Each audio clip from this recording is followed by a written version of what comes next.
Good morning. Welcome in to your daily spiritual guidance message for today, Wednesday, the 17th of September.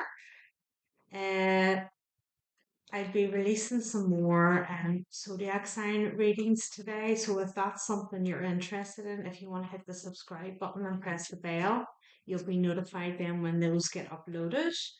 I'm going to be releasing, as already, let me see, I've already done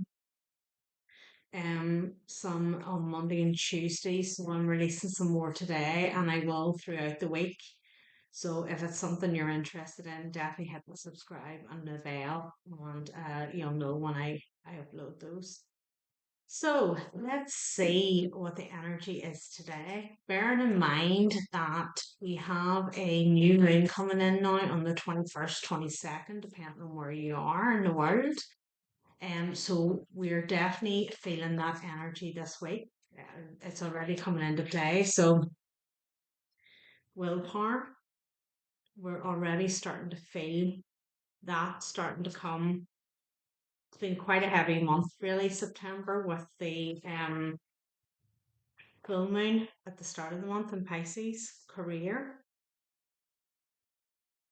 Okay. So perhaps there's something you have started here or something that you're going to start. My voice went a little bit hoarse there. So I don't know whether there's something talent.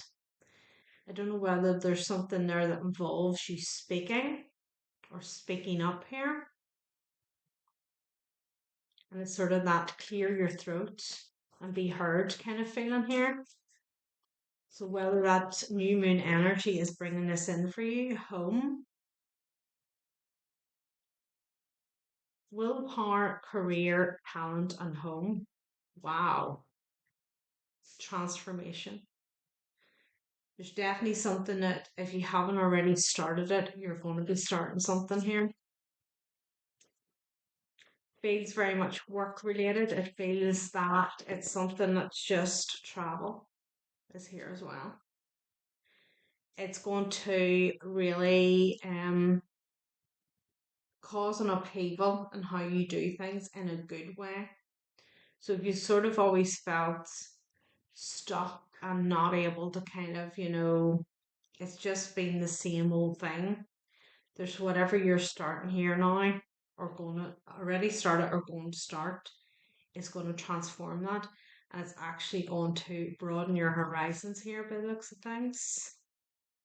So this new moon in Virgo, which is a 29 degrees, is a kind of a really an ending. So if there's been something here that has needed to wind up, something that you've been dealing with for the last number of years, or it's just a cycle that you felt yourself in. For everybody, it'd be different. For some people, it has been quite a long cycle. For others, it's maybe just been a few years. But there's something here that feels like this is a real turning point for you. So if there's been something that's been sitting on your mind and you've been thinking, I really want to make the shift here, it looks like the nudge is going to be coming in. Six of Pentacles. I have a hair or something tickling my nose, so there might be something that sort of there's something there that's been giving you a little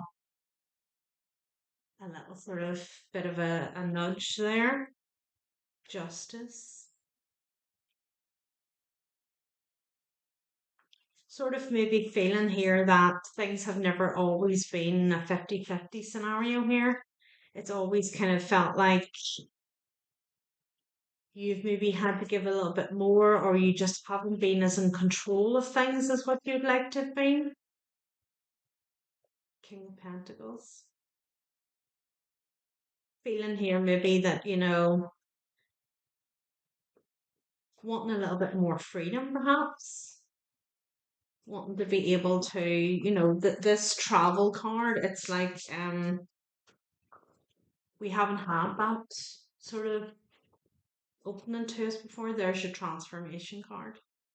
We haven't had that open to us before. Queen of Swords. This is us speaking up. This is clearing your throat and speaking up. This is what I want here. So it's maybe sort of like this home situation's now going to change. Seven of Cups in reverse.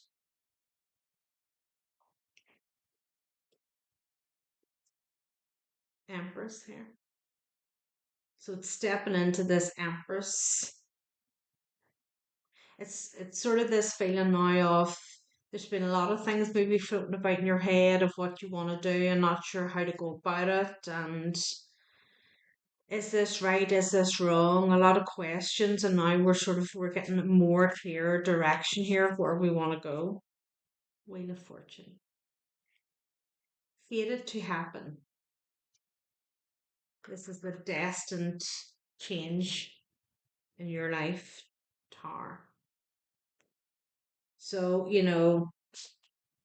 there's a little bit of upheaval here. It's a little bit of Ace of Swords. I think it's going to cause a tar when you speak and you say what it is you want. I think it's going to cause a little bit of a tar moment here. That it's going to be like, whoa, we didn't maybe see this coming. Three of Cups. It's maybe stating the fact that you'd like a little bit more freedom here. The Magician, you've been manifesting this. It's speaking up and saying, I want to see more, I want to do more. There's an avenue I want to go down here. Very much feels like this message is about speaking your truth and you saying what it is you want. Temperance. There's a lot of major arcana out here, which is kind of like, the universe is stepping in to help you here. With the transformation card here, they're definitely um they have been listening to what you've been manifesting. Page of Swords. Two of Wands. The decision to move forward. This might not be liked by everybody. Eight of Pentacles. But it's come a stage where it's like, but this is right for me. This is what I need to do now. This is the way forward for me. Definitely feels like a new career path. It's something that's going to, yeah, it's a new beginning here. Ending something to start something new here. Star card. Ending something here to start something new.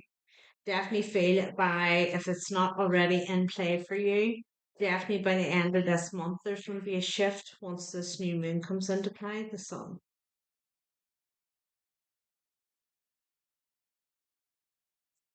This is a loop towards wish fulfillment here and happiness. So it's kind of feels like getting out of this rut and going, right, I need to transform things. And it's career, it's home, it's been the ability to travel is here.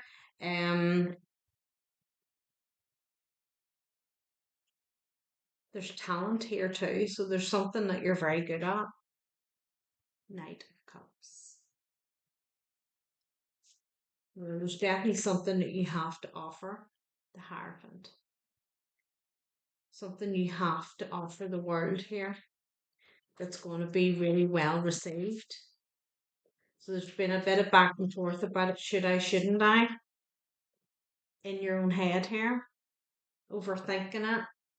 Doubting yourself. I don't know if I have the ability to do this or not. Yeah, it's stuck in your head. Do I have the ability to do this? Am I good enough to do this? The cards all say yes, you are. So it feels that just this energy now, this shift coming in at the weekend might be just what you need to give you this sort of boost forward to say, right, let's get cracking with this. What do we need to know here, please? Wednesday, what do we need to know? The distorted feminine. There you are. We're putting an end to this. And the sacred woman is underneath that. I'm going to take that too. The distorted feminine. Let's read it. This is where you're the over pleaser, doing things to help everybody else and putting yourself last. Let's find it. What number is she? She's number 9. 26. 26. If I can see, would help. 26. Okay, here she is. The distorted feminine may not appear to run the world in the same way the distorted masculine does, yet it is just a commonplace and equally destructive. The distorted feminine is characterized by negative emotions, depression, neediness, and a sense of going around in circles or need for pointless drama, feeling unattractive or being trapped and powerless. In this mode, the feminine can even be dishonest by means of manipulation, not saying what she means, or by being unclear about her needs. This gives rise to unspoken or even unfair expectations. The distorted feminine may seek to catch out or trip up another in order to have something to be angry or upset about. This need for attention, whatever the cost and expression of insecurity, can damage her health, her relationships, and even her career prospects. After centuries in the shadows, receiving little credit for her effort and shouldering guilt and blame at the hands of global institutions, the feminine is tired. Maybe she feels unloved and unsupported by the masculine in her world. Maybe life seems like a struggle. While some of these things may be true, remaining in the distorted feminine is not the way to resolve them. You have drawn this card today because the distorted feminine is lurking somewhere in your life and is asking to be acknowledged and healed. Being honest with yourself about what is really happening is the first huge step towards empowerment. Are you constantly being involved with the wrong kind of partner? Do you blame your mate for the things that aren't working in your life? Do you second guess yourself or imagine that what other people think of you? Are you afraid to ask for what you really need and want, or are you waiting until someone else figures it out and gives it to you? Are you dwelling on old feelings or hurt and disappointment? Your angels and spirit guides want you to know that now is the time to bring this energy to the surface. Bless it for what it has taught you, then let it go. It is time to live in the present moment. So that's what's there. We're changing this attitude. This is what this is coming into. Whatever way we have felt in the past that we have sort of been maybe governed by others and had to do what others want us to do, we're now changing that, and we're now going right. This is the big transformation coming in. So this is the Empress card came out here. So we're changing from the distorted feminine to the divine feminine. And I feel we're changing into the sacred woman here. So I'm going to read this card to you too, and it's 27. The Native American Indian legend of the white buffalo calf woman is closely connected to the concept of the divine feminine. Although it is more extreme than real life, her story does send an important message. In the legend, white buffalo calf woman uh, who think she a man who thinks he can simply embrace her and calm her like a piece of property. The man who senses her divinity and wild power is spared the same fate because she can see that even though he holds his bow and arrow up to her in fear, he respects her power. On returning to his tribe, the surviving warrior does as she requested and organizes a feast to celebrate her impending arrival. In return, she teaches the tribe sacred rituals and bestows important forms of abundance upon them. White Buffalo Calf Woman brings an important reminder to us today about destructive forces that are available when the feminine is treated as trivial. In modern life, this applies to both men and women, meaning that women must be prepared to value themselves and act upon this if they want to be respected by their male counterparts. White Buffalo Catwoman does not play games, makes idle threats, or pretends to be something she's not. She did not compromise herself or her integrity for mere physical security or for a life that is less than fulfilling. And by initiating, sorry, I can't say that. By the disrespect of the warrior, she made it clear to all others that her power was not to be doubted. In modern life, this is played out in the way a woman treats herself and allows herself to be treated. When a woman truly respects herself and acts upon her feelings, men will naturally respect her and leave her alone. When you call White Buffalo Catwoman into your life, she will help you do away with self-sabotaging behavior and help you to have courage to do whatever it is you need to do. So there you are. You're turning a corner here from being this distorted feminine who feels powerless in her life, doesn't know, feels like she's an hamster wheel, feels stuck, to actually stepping into this divine feminine role where you're empowered and you speak your truth here. You find your voice and you speak your truth. So, whatever it is you're working on here, it's helping you to step into this power. So, I'm going to take this to the extended. I'm going to see what we don't see coming, um, what the blockages are here, and what the outcome is, and we'll get some angelic advice. So, if you want to come along, the link will be below, and I'll see you over there.